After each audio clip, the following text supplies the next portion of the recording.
మరో target set చేసిన రేవంత్ రెడ్డి. ఇక కారు కథ క్లోజ్. తెలంగాణ సీఎం రేవంత్ రెడ్డి తనదైన దూకుడుతో దూసుకుపోతున్నారు.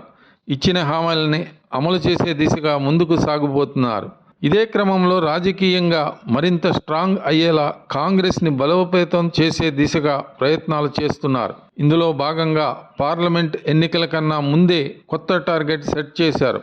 త్వరలో జరగబోతున్న సింగరేణి గుర్తింపు కార్మిక సంఘం ఎన్నికల్లో గెలుపుని రేవంత్ రెడ్డి ప్రతిష్టాత్మకంగా తీసుకున్నారని తెలుస్తోంది. సింగరేణి సంస్థ ఎన్నికల్లో గెలవడాన్ని పార్టీలు అత్యంత ప్రతిష్టాత్మకంగా తీసుకుంటాయి. మొదటి నుండి సింగరేణి ఎన్నికల్లో వామపక్షాలదే పైచేయిగా ఉండేది.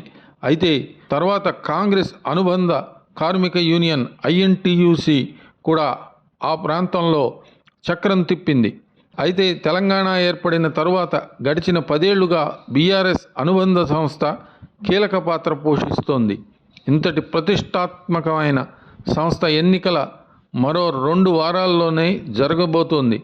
ఉమ్మడి ఆదిలాబాద్, కరీంనగర్, వరంగల్, ఖమ్మం జిల్లాల్లో సింగరేణి బొగ్గు గనులు విస్తరించి ఉన్నాయి.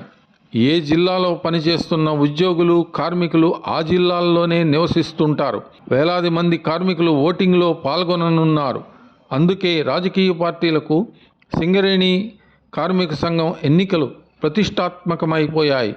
ఈ ఎన్నికల్లో గెలుపుకు ఇప్పటికే గుర్తింపు సంఘం గౌరవాధ్యక్షుడి హోదాలో కేటీఆర్, హరీష్ రావు కార్మికులతో నేరుగా చర్చలు జరిపారు. తొందరలోనే రేవంత్ కూడా కార్మికులతో భేటీ కావాలని నిర్ణయించినట్లు తెలుస్తోంది. ఐఎన్టీయూసీ నేతల ద్వారా ఉద్యోగ కార్మికులతో రేవంత్ భేటీ అవ్వాలని డిసైడ్ అయ్యారని సమాచారం.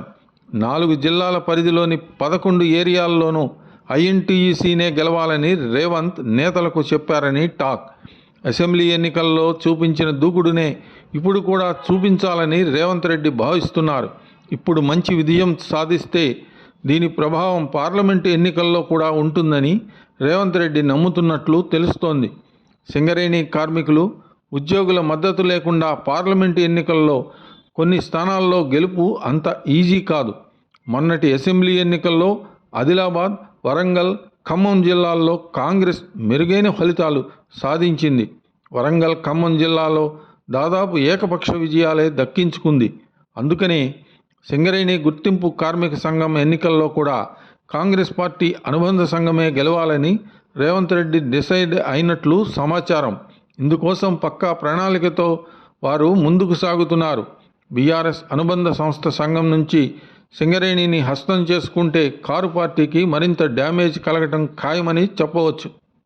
మరిన్ని అప్డేట్స్ కోసం మా కాయ్ టీవీని సబ్స్క్రైబ్ చేసుకోండి. మా వీడియో కనుక మీకు నచ్చినట్లయితే లైక్ చేయండి, షేర్ చేయండి. మీ విలువైన అభిప్రాయాలను కామెంట్ బాక్స్లో తెలియజేయండి.